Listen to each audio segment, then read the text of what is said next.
What actually is Greyscale? Is it magical? Is there a cure? And what impact will it have on the plot of A Song of Ice and Fire? Hi everyone, this is Robert. Welcome to Deep Geek. If you like theories, background, history and lore about A Song of Ice and Fire, The Lord of the Rings and The Witcher, then this is the channel for you. Welcome.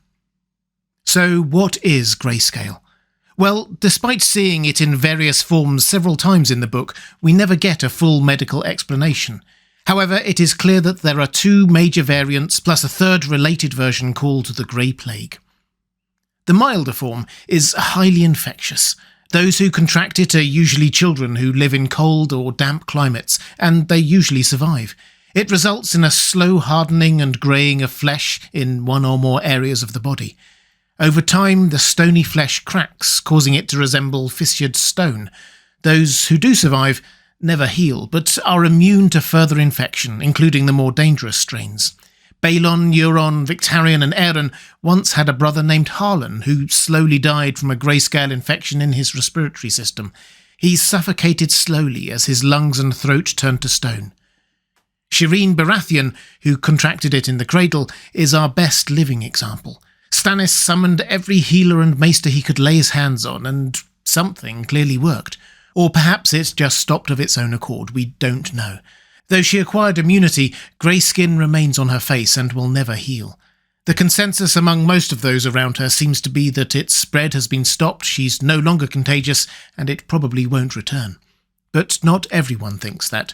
The Free Folk, for example. Val tells Jon at the Wall that the disease has not gone from Shireen, but is only sleeping. She goes as far as to say that the princess should be killed to save everyone else, perhaps an ominous nod to her fate. If it does indeed return in that cold climate, Melisandre would face a lot less resistance to sacrificing her to R'hllor. She could even present it as a tragic necessity. Her sacrifice was necessary, and perhaps could even achieve some good.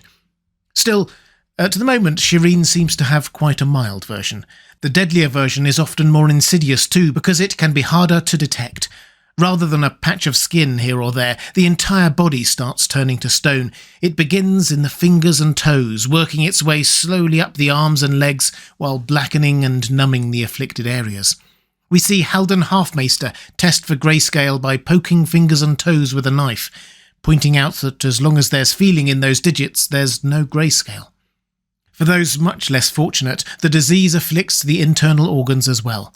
The numbing and calcification of the brain eventually turns the victims into stone men, like those we saw through Tyrion's POV in The Sorrows.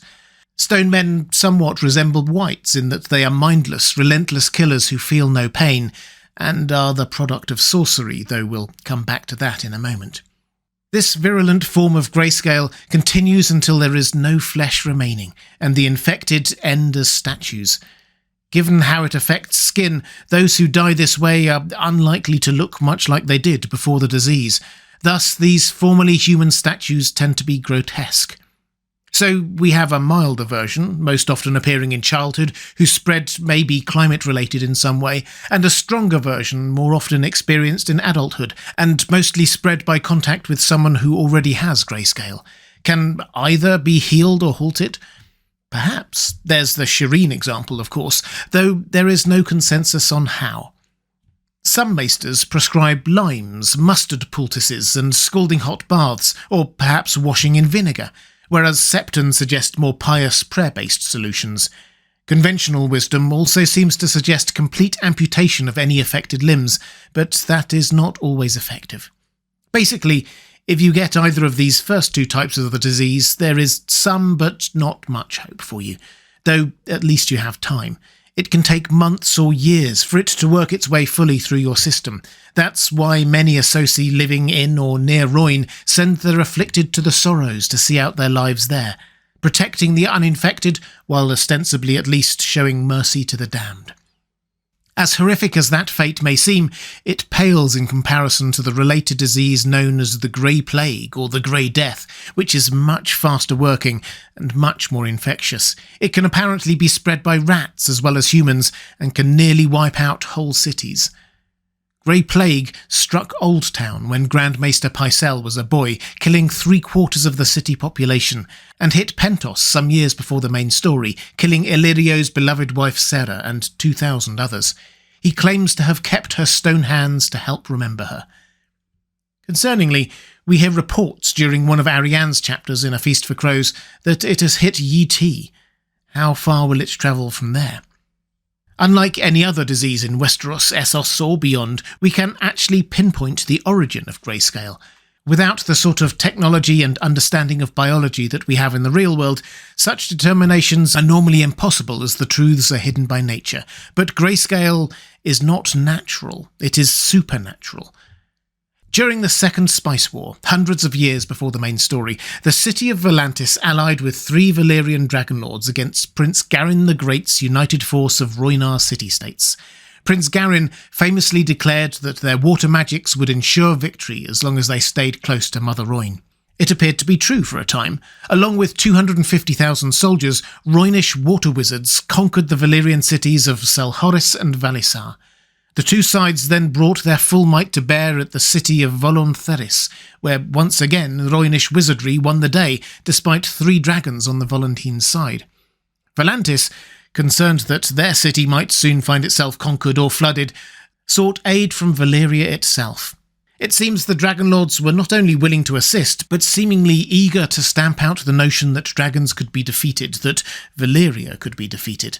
They ruled through fear above all else, and, as Stannis said, defeat is death to fear. So instead of 3 dragons, they sent 300. This is perhaps the greatest number of Dragonlords ever assembled for one military campaign, and is certainly the largest we're aware of. That tells us how important it was to the Freehold, but it's also very important for what came next. The prince was captured and hanged in a golden cage, forced to watch his people enslaved while his home city of Troyrain was destroyed. The cruel display and torment was a grave error, however. Had they simply put him to death, they would have avoided calamity. They should perhaps have remembered the power of the Rhoynish water wizards, who are said to have been able to create waterspouts capable of engulfing and destroying dragons in flight. Impressive, but for some reason the Valyrians must have believed Prince Garin was incapable or helpless inside that gilded cage. The Valyrians had 300 dragons on hand, so their confidence is at least somewhat understandable. The Rhoynar gave it their best efforts and lost badly. It certainly looked hopeless. Yet, despite imprisonment, Garin was able to summon the power of Mother Rhoyne one last time. The arrogance of his captors was so great that they made no attempt to stop the spell, and merely laughed at his efforts instead. At first, nothing seemed to happen, further bolstering Valyrian hubris. The day passed uneventfully.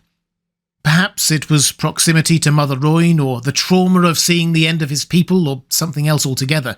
What we are told is only that the Rhoyne did indeed rise out of season that very night, violently and suddenly, drowning many of the invaders, and a thick fog descended upon the occupied city, infecting the survivors with a horrible plague.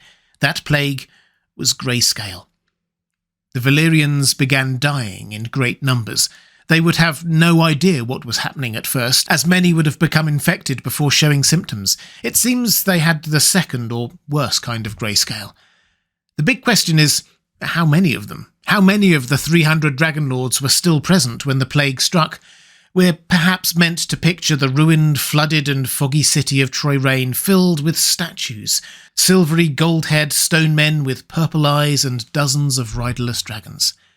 Eventually, of course, those dragons, with or without riders, would return to Valyria, but it may have caused some additional infections in the process. It would be easy enough for the Valyrians to realise how quickly the plague spread, but the initial outbreak among the invaders would have been devastating, and far worse if it made its way back to Valyria or any other city or populated area. Valyrian sorcery is not to be underestimated, however, so it may be that they eventually developed a cure. If so, no such knowledge is given to us, and Greyscale lingers in the very place it was born to this day. That place is now called the Sorrows, and Tyrion passed through it in A Dance with Dragons. It lies just south of Dagger Lake, roughly equidistant from Norvos to the north, Qohor to the northeast, and Volantis to the south. The sorcerous fog remains ever present, giving credence and longevity to the legend of Garin. Clearly, these ruins are no place to live, though many stone men do, perhaps finding solace in their long doom in the company of others like them. And ruling over them is the so-called Shrouded Lord, a mysterious figure said to be either Prince Garin the Great himself, risen from his watery grave, or a series of opportunistic leaders. It is said that the Shrouded Lord is afflicted with Greyscale, and will grant a boon to anyone who can make him laugh. George R. R. Martin wrote a chapter in which Tyrion met the Shrouded Lord, and he was extremely proud of the chapter, but ultimately he decided it didn't fit the story. Tyrion does still dream of the Shrouded Lord, though, in the final text, envisioning him as his father Tywin. I've done another video on the seemingly inexplicable or magical moment in the Sorrows when Tyrion and the crew of the Shy Maid are transported back upstream so they can be ambushed by the Stone Men. That happens when young Griff's Valyrian identity is revealed, hinting that there is still a link there. Greyscale was brought into being to enact vengeance on the Valyrians. Does the Shrouded Lord still seek that? Actually, there are a few hints that maybe Greyscale is more of a risk for Valyrians than might be expected. The Valyrians often emphasise their difference to non-Valyrians by reference not just to their dragon bonding abilities and heat resistance, but also their apparent high levels of immunity to many diseases. Not so much Greyscale. Scepter Maegelle Targaryen died from it, Shireen Baratheon claims some Targaryen heritage, and you'll remember Illyrio's wife. Many fans, including me, believe she was a Blackfire. Anyway, the most important plot development from that encounter in the Sorrows was Jon Connington contracting Greyscale. He knows the disease gives him a limited time to see his goals through, which could have a severe impact. Not only could this cause him to be extra ruthless in his haste, he could infect his own army or court. To make matters more dangerous, he is determined to keep his infection a secret. To start with, he has been wearing gloves. He has also refused to get married, which is likely in part due to his preference for men, but it's also relevant that he would be unable to conceal his Greyscale from any prospective spouse. He believes he can slow its progress with vinegar and wine. We'll see how effective that is, but self-medication outside of medical advice is rarely a wise idea, in that world or ours. Could Jon Connington therefore be patient zero for an outbreak of Greyscale that has major implications for A Song of Ice and Fire? With Vel's concern about Shireen in the north and a stone griffin in the south, it's not hard to see Greyscale spreading quickly, so it's easy to see how it could impact on a number of plot lines. Which raises questions, because as a magical disease, we don't really know how it operates. Who else might be infected? Shireen's constant companion is Patchface, so if her Greyscale becomes contagious, might he get it? Perhaps that's why Melisandre sees portents of doom when she looks at the Fool. He could be a plague-bearer. But Patchface might be undead, or at least different in ways mysterious to us. Does that make him immune? Well, don't worry, I'll do a whole video on Patchface at some point soon, as he is a fascinating character. Can Greyscale afflict, for example, Melisandre or other high-level Red Priests, or Jon Snow post-resurrection, Lady Stoneheart, Whites? Having to fight an army of the undead is a tall enough order without them also being plague-bearers. For an even taller order, imagine a Greyscale-afflicted giant. Stone men are dangerous, but a stone giant would be worse. Of course, only George R. R. Martin has answers to these questions, but they are fascinating to consider. If Greyscale ravages the north, it would severely impact their ability to fend off the others, while the risk of exposure to Greyscale would deter southerners from joining the fight. Likewise, if Greyscale ravages the south, they might have a lot less help to send. If both north and south have Greyscale outbreaks, it would be devastating by itself, let alone with all the other conflicts concurrently afflicting the continent. Westeros has faced many plagues in the past. The Shivers killed countless, including a Targaryen princess. Less than a century ago, the Great Spring Sickness killed even more, and several Targaryens besides. Bloodraven had the bodies burned, but the fires got out of control and did massive damage to King's Landing. George R. R. Martin likes to go big in his story, so it is more than a possibility that a Greyscale outbreak might be worse than any prior plague in Westeros. Beyond individual characters becoming infected, what about armies, castles, towns and cities? Which of course brings us back to whether there even is a cure. On the show, Sam found one relatively easily in the vaults of the Citadel and used it to cure Ser Jorah, but the show's version of Greyscale was noticeably not as bad as the book version. And as Greyscale is a magical disease, surely it requires a magical cure. Who might have that? For a cure to be a pressing issue in the first place, though, some kind of outbreak must occur. Disease can often be more of a problem during the worst times. War, famine, and winter. They all come together in this story. Daenerys saw this already with the case of the Pale Mare in Meereen, a bloody flux during a time of war and famine, resulting in mass death, just like the biblical Four Horsemen. What's facing Westeros appears to be quite similar, and perhaps worse. Greyscale does seem more dangerous than the bloody flux, and winter is coming, a time when people huddle close by the fire, which is not the wisest idea when there is a deadly plague running rampant. You'll remember that Pycelle experienced the Grey Plague in Oldtown in his youth. He told Ned that Lord Hightower locked the gates to keep the plague from spreading outside the city, preventing a much larger outbreak. If there is no cure, containment may be the only option. The population of Oldtown then didn't perceive it that way, however. 3/4 of them perished, and they weren't happy about being locked inside to die. After the plague ran its course, the survivors formed a mob and killed Lord Hightower and his heir. Daenerys has an option that Lord Hightower did not.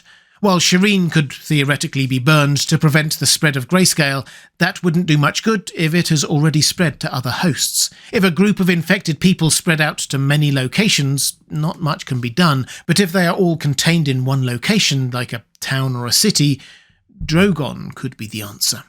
Incineration is obviously a last resort, but there may be no other option. Daenerys could attempt to prevent an outbreak of Greyscale, only to find herself in a similar position to Lord Hightower, or Jaime for that matter, a saviour worthy of praise, viewed as a monster worthy of vengeance. But what do you think? Greyscale clearly has a role to play in this story, but what? Let me know in the comments below. If you'd like to see more A Song of Ice and Fire videos like this, there's a link to my playlist on the left of your screens now. Or to support this channel, thank you. There's a link to my Patreon page on the right of your screen. Thanks for watching. That's all for this time. I'll see you again soon.